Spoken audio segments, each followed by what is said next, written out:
Everyone, I am your Sinchu. Welcome back to my channel. ನಾನಿವತ್ತು hair straightening ಮಾಡಿಸೋಣ ಅಂತ parlour ಹೋಗಿದ್ದೆ. ಸೊ ನೋಡಿ ನನ್ನ ಫೈನಲ್ ನನ್ನ ಹೇರ್ ಯಾವ ಥರ ಡ್ಯಾಮೇಜ್ ಆಗಿತ್ತು ಕಲರಿಂಗ್ ಎಲ್ಲ ಮಾಡಿ. ಅದಕ್ಕೆ ಫಸ್ಟ್ಗೆ ನನಗೆ ಹೇರ್ ಸ್ಪಾ ಕ್ರೀಮ್ ಅಪ್ಲೈ ಮಾಡಿ 20 to 30 ಮಿನಿಟ್ಸ್ ಬಿಟ್ಟರು. ಅದಾದಮೇಲೆ ಬ್ಲೋ ಡ್ರೈ ಮಾಡಿ ಒಂದು ಕ್ರೀಮ್ ಅಪ್ಲೈ ಮಾಡಿ, ಮತ್ತೆ ಬ್ಲೋ ಡ್ರೈ ಮಾಡಿ, ಸ್ಟ್ರೇಟ್ ಮಾಡಿ, ಮತ್ತೆ ಕ್ರೀಮ್ ಅಪ್ಲೈ ಮಾಡಿ, ಲಾಸ್ಟ್ಗೆ ಹೇರ್ ವಾಶ್ ಮಾಡಿ ಬ್ಲೋ ಡ್ರೈ ಮಾಡ್ತಾರೆ. ಸೊ ನಾನು ಸ್ಟ್ರೈಟ್ನಿಂಗ್ ಮಾಡಿಸ್ತಾ ಇರೋದು ಇವತ್ತು. ಆ್ಯಂಡ್ ಯಾಕೆ ಸ್ಟ್ರೈಟ್ನಿಂಗ್ ಮಾಡಿಸ್ತಿದ್ದೀನಿ ಅಂದರೆ 3 years ಬ್ಯಾಕ್ ನಾನು ಸ್ಟ್ರೈಟ್ ಮಾಡಿಸಿದ್ದೀನಿ ನನ್ನ ಹೇರ್ನ.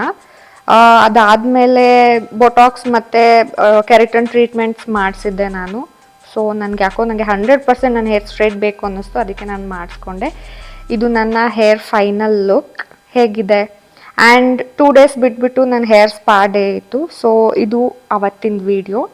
ಹೇಗಿದೆ ನನ್ನ ಹೇರ್? ತುಂಬ ಚೆನ್ನಾಗಿ ಕಾಣಿಸ್ತಿದೆ ಅಂತ ನಾನು ಅಂದ್ಕೊಂಡಿದ್ದೀನಿ. ನನ್ನ ಹೇರ್ ನನಗಿಷ್ಟ ಆಗಿದೆ. ನಿಮ್ಗೆ ಹೇಗೆ ಅನ್ನಿಸ್ತು ಕಮೆಂಟ್ ಮಾಡಿ ಆ್ಯಂಡ್ ವಿಡಿಯೋನ ಶೇರ್ ಮಾಡಿ. Thank you so much. And ಹಾಗೆ ಇನ್ನೊಂದು ವಿಷಯ, ನನ್ನ ಲಾಂಗ್ ಹೇರ್ ಇತ್ತು, ನನ್ನ ಹೇರ್ನ ನಾನು ಶಾರ್ಟ್ ಮಾಡಿಸಿದ್ದೀನಿ. 4 inches ನಾನು ಹೇರ್ ಕಟ್ ಮಾಡಿಸಿದ್ದೀನಿ.